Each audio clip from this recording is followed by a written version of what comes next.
What's up guys, and welcome back to Did Reviews. Now it's been a while since I've done a video, so sorry about that, but we're going to get on with a short video today. It's going to be quite short because it is about a product that's quite simple to talk about, so it's not going to be the longest video in the world. And what I'm talking about today is the new neon strips from Speclux that have been sent over to me, so thank you very much to Speclux for sending these over. I'll put all the details in the description below of where to find these. So what I'm going to do is unbox them, show you what to get in them, stick them in the system and just show you how they look and how they perform and give you an idea of how good they are, and that's it, so let's go on with it.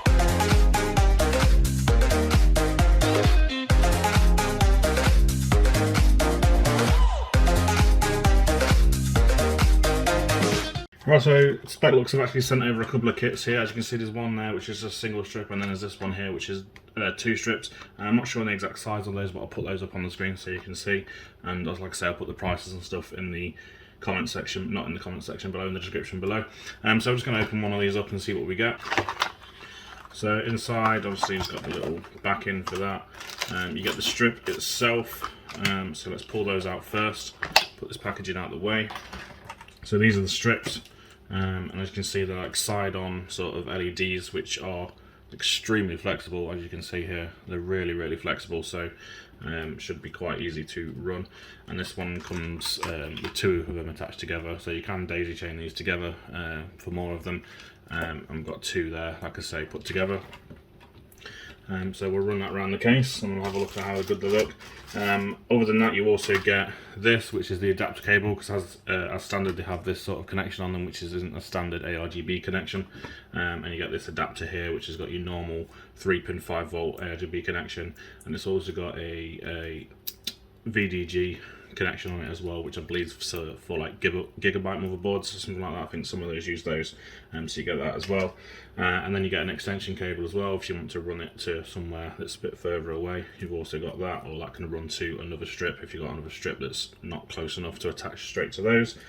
So that might come in handy today, as I'm hopefully going to put both kits in and see how we get on. You get some 3M adhesive pads. These are, as you can see, like an L shape, and that will become clear in a second with the other bits that you get, which are in this bag here. So I'll empty these out. You get all these different, all these connections, sort of routing channels, which are all magnetic on the back. So you can stick them, if you've got a metal case, they'll just stick to it, or you can use your 3M adhesive that you've been given here. And you can use that to stick them on. So what you get here is you get a standard straight one to run it straight through. You get a few of those. How many of those do you get? Let's count up how many you get. You get 3. You get sort of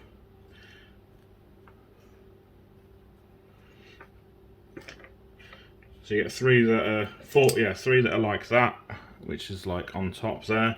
You also get 3 which are like that, so I guess for running around the corner a different way, like horizontal or vertical. And then you also get 3 of these corner pieces here. So as you can probably guess, you can run around corners. Sorry, you get more than that. You get 5 of you get 4 of those. So you get 4 of the corner pieces, so you can run it in a complete square if you needed to run them around corners in your case, and obviously to keep them as neat as possible, you get those there as well. So that's everything in the bag. So what we're going to do is we're going to get it in the system and we'll show you what it looks like.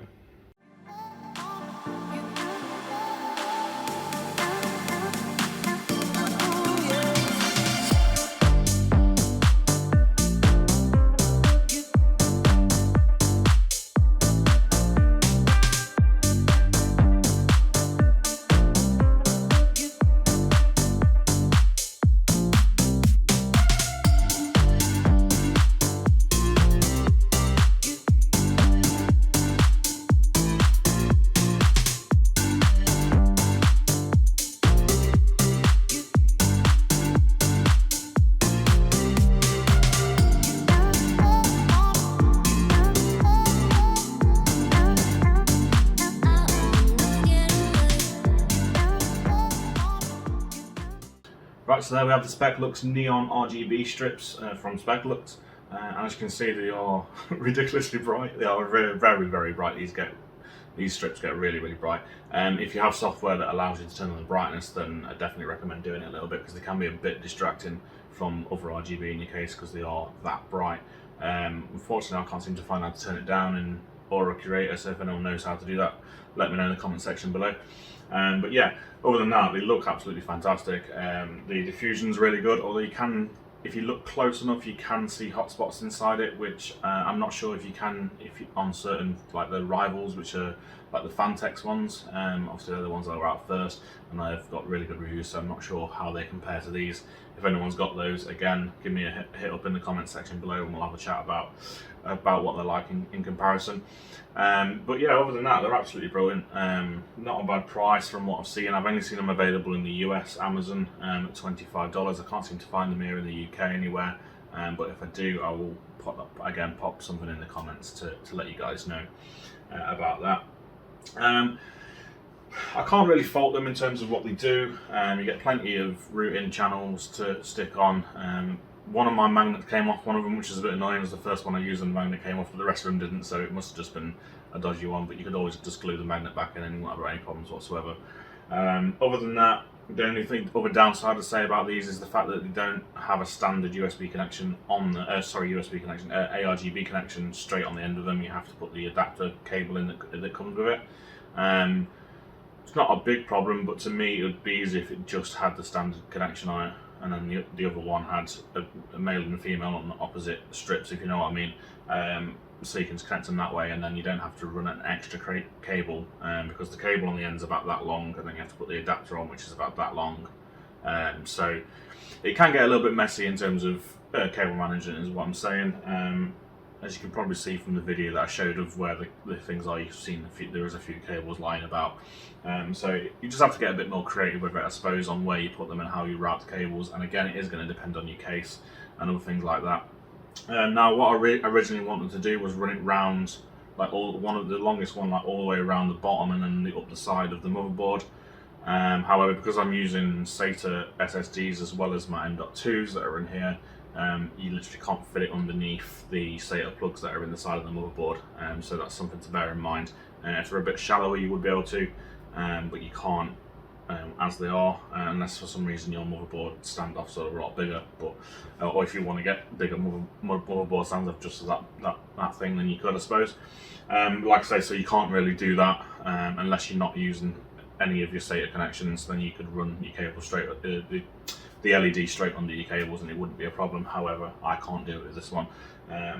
So yeah, that's another thing. Like I say, the biggest thing here is just getting creative and know the best way to route them, really. I mean, I've had a few playabouts with them, and yeah, there's a lot of opportunity in terms of creativity of how you can lay these strips out and how you want them to look. You can run them between fans, you can run them around radiators if you've got a water cooler and that kind of stuff. And the clips allow you to run them in all sorts of different ways, which is very good to see. So yeah, all in all, I'm very happy with how they turned out. Like I say, they are a bit bright, so if you can turn them down, then I suggest you do, because they are crazy bright. I've now got tempered darkened. It's a bit dark in the glasses on this case, so they don't look as bad now the glasses on. But when the glasses off, God, they're really bright. And if you've not got any darkened glass on your case, then they will be very, very bright, unless you can turn them down. So yeah, other than that, guys, that's it really. Decent value for money. A lot of options you can do with them. And all the kit that you need comes included, so I can't fault them at all. So I hope you guys enjoyed this video. I hope it helps you decide whether you want some of these or whether you just want to go for a different brand or a standard LED RGB strip. But these are a little bit more versatile. So like I say, I hope you guys enjoyed it, and I'll see you in the next video. Thank you for watching.